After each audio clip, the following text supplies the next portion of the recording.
சாவரா செத்து போறான், அது ஒன்றும் பிரச்சனை இல்லை. ஒரு 50 பேர் சாவரவர்களும் நன்றாக புரிந்து கொள்ளுங்கள். 50 பேர் சாகிறவர்களுமே அந்த மெத்தனாலுக்கான விஷம் முறிவு மருந்தை இந்த அரசாங்கம் தரவில்லை என்பது எத்தனை கடுமையாக கண்டிக்க வேண்டிய விடயம். 50 பேர் சாவரவர்கள் சாப்பிட்டு சொல்லி விட்டீங்களே, எந்த விதத்தில் நியாயம்? 10 லட்சம் ரூபாய் கொடுக்குறீங்க வெடி விபத்து. நம்ம சிவகாசி பகுதியில் நான் அன்றாட காட்சிகள் 3 வேளை உணவுக்கு கஷ்டப்படக்கூடியவர்கள் இந்த வெடி மருந்து தயாரிக்கக்கூடிய அந்த பட்டாசு இந்த மாதிரி தயாரிக்கக்கூடியவங்க போவாங்க. அதிக அளவில் அந்த ஸ்டாண்டர்ட் கம்பெனியை பார்த்து அந்த கம்பெனியில் நம்மளும் செய்யலாம்னு சொல்லிட்டு இவங்க செய்யும் போது வெடி வெடிச்சு இறந்துருவாங்க. ஆனால் அவங்களுக்கெல்லாம் அறிவிக்கிற இந்த அரசு 3 லட்சம் ரூபாய் அறிவிக்கிறது. என்னுடைய கேள்வினா 50 பேர் சாவரவர்களும் நீங்கள் காத்திருந்தீங்கன்னா 50 பேருக்கு மேலே போயிடக்கூடாதுன்னு நீங்கள் பதனத்துக்கு ஒரு காரணம் இருக்கிறது. 2002 ஓபிஎஸ் முதலமைச்சராக இருந்தபொழுது கள்ளச்சாராயம் பண்ருட்டியில் கள்ளச்சாராயத்தால் 53 பேர் இறந்திருக்கிறார்கள். எத்தனை பேர்? 53 பேர் இறந்திருக்கிறார்கள். அந்த எண்ணிக்கை கடந்து விடுமோ, தமிழகத்திலே கள்ளச்சாராயத்தால் அதிக அளவில் எண்ணிக்கை உருவாகி விடுமோ என்ற பதட்டத்தில் போனா போதுன்னு இந்த விஷமுறிவு மருந்தை கொடுத்திருக்கிறார்கள். தவறு எங்க இருக்கிறது? தவறு எங்க இருக்கிறது? தவறு தமிழக அரசிடம் இருக்கிறது. 50 பேர் சாரோன்னு வேடிக்கை பார்த்துட்டீங்களே, மருந்து கொடுத்து எல்லாரையும் காப்பாற்றிருக்கலாமே. விஷமுறிவு மருந்து கொடுக்கறதுக்கு எவ்வளோ நாடு ஆகியிருக்கும்? இது ஒரு புறம். சில பேர் சொல்றாங்க மதுவிலக்கு என்பது சாத்தியமே கிடையாது. பூரண மதுவிலக்கை முன்னெடுப்பவர்கள் அத்தனை பேரும் சுயநலவாதிகள், ஓரளவுக்கு சுயநலவாதிகள் ஒருத்தன் பேட்டி கொடுக்குறான்.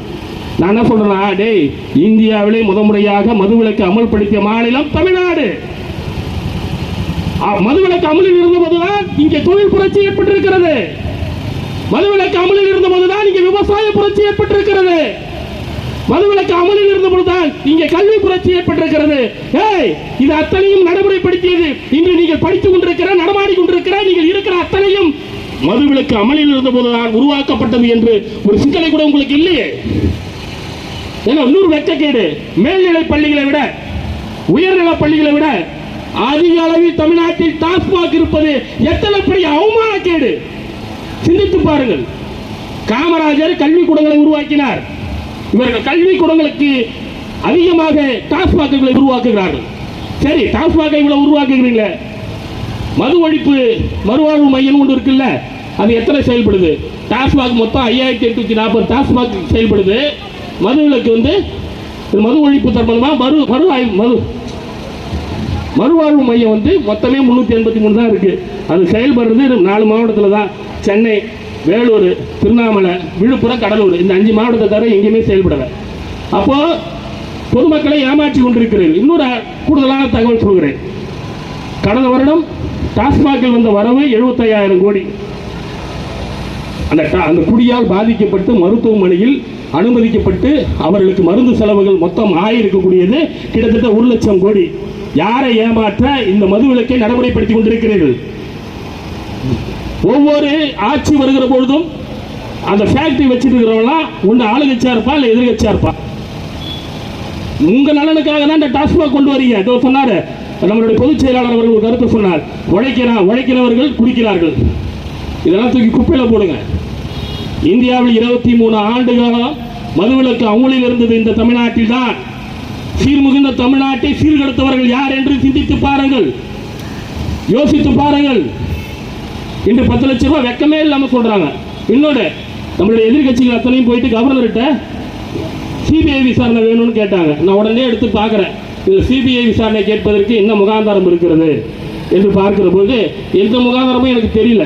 அதுக்கப்புறம் பார்த்தேன், 19 வயது பையன் மயிலம் பொறியியல் கல்லூரியிலே படித்துக் கொண்டிருக்கிற 19 வயது பையன் மாதேஷ் என்பவன் இருக்கிறான். அந்த மாதேஷ் என்பவன் 2-3 ஆண்டு காலமாக இந்த மெத்தனான் தொழிலில் மிகப்பெரிய அளவில் கொடி கட்டி பறந்து கொண்டிருக்கிறான். அவனை கைது செய்கிறார்கள்.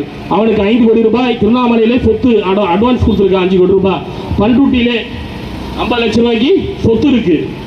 அப்போ இவன் ஒன்றும் இல்லைங்க, ஒரு சாதாரணமாக ஒரு லாட்டி சீட்டு வைக்கணும்னா லோக்கல் டேக்ஸில் மாமூல் கொடுக்கணும். உண்டா இல்லையா?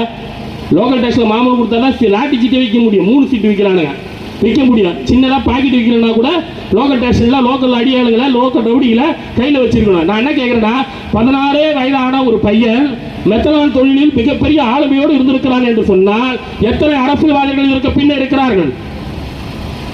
எத்தனை காவல்துறை அதிகாரிகள் இதற்கு பின்னே இருக்கிறார்கள்? அத்தனை பேரை கொண்டாட புரிய அதெல்லாம் நீங்க மறைக்க தான் இன்னைக்கு ஒரு 16 பேர் மேல விசாரணை பண்ணிட்டு இருக்கோம். அதெல்லாம் வேண்டாம். மாதேஷை இந்த அளவுக்கு 19 வயது பையனை இந்த அளவுக்கு உருவாக்கிய, இந்த அளவுக்கு அவனை வைத்து ஆதாயம் அடைந்திருக்கிற, அவனை இந்த அளவுக்கு சட்டத்திற்கு விரோதமாக செயல்பட அனுமதித்திருக்கிற அல்லது அரவணைத்திருக்கிற அந்த அரசியல்வாதி பூரிக்கு யார் என்று அவர்களை கண்டுபிடித்து அதுக்கு சிபிஐ விசாரணை கண்டிப்பாக வைக்கலாம். சிபிஐ விசாரணை கண்டிப்பாக வைக்கலாம். உண்மையாக உள்ள குமுறலாக இருக்கிறது. எல்லாவற்றையும் யோசித்து பார்க்கிற போது எப்படி இருந்த என் தமிழ்நாடு இன்று சீர்கெட்டு போய் கிடக்கிறது, படுகுழியிலே கிடக்கிறது தமிழ்நாடு. வெக்கமா இருக்கு. ஒரே காவல்துறை மீது தவறை சொல்லிவிட்டு போய்விட முடியாது. அதிமுக ஆட்சி வந்தா அது காவல்துறை ஆட்சி, திமுக ஆட்சி வந்தா அது அரசியல்வாதி பொறுக்கி ரவுடிகளுடைய ஆட்சி என்று இயல்பாகவே மக்கள் மத்தியிலே பேசுகிறார்கள். நன்றாக புரிந்து கொள்ள வேண்டும்.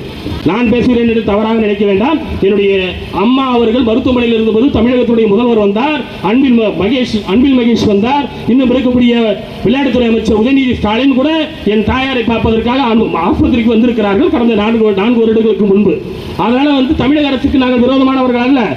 மக்களுக்கு விரோதமாக எந்த அரசு இருந்தாலும் அவர்களை நேர்மையாக நேரடியாக களம் கண்டு கண்டிக்கக்கூடிய ஒரே ஆளுநமிக்க சங்கம் இந்தியாவில் சட்ட உரிமை நீதி பாதுகாப்பு சங்கம் மட்டும்தான். நாங்க உண்மையை பேசுறதுக்கெல்லாம் யாருக்கும் பயந்தோ ஒதுங்கியோ என்னைக்குமே போனதே கிடையாது. அவங்க எந்த நிலையில இருந்த அதிகார வர்க்கத்தில் இருந்தாலும் சரி. நான் என்ன கேட்கிறேன், 63 பேர் செத்துருக்காங்க, ஏன் முதலமைச்சர் போய் பார்க்கல? சரி 50 பேர் சாவர உள்ள ஏன் வெயிட் பண்ணீங்க? மெத்தனானுக்கு ஏன் விஷமுறிவு மருந்து கொடுக்கல? ஏன்? அப்ப மக்களுடைய உயிர் இல்லையா? சரி, அந்த துறையுடைய மதுவிலக்கு ஆயத்தீர்வு துறையுடைய அமைச்சர் முத்துசாமி என்ன